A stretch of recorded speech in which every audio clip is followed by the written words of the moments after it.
Technical indicators are mathematical calculations based on price or volume.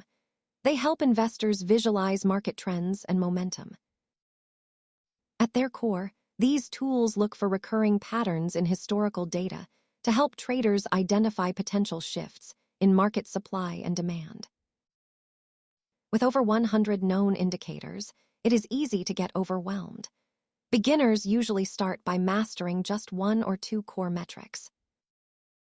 Indicators generally fall into three buckets. They either confirm a current trend, show how strong that trend is, or highlight market volatility. Technical analysis differs from fundamental analysis, which focuses on the intrinsic value of a company rather than its recent price movements. A moving average smooths out price data to create a single flowing line, making it much easier to spot the underlying trend.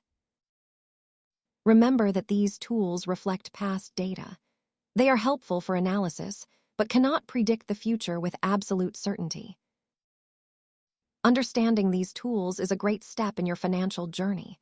Keep learning, stay disciplined, and thanks for watching.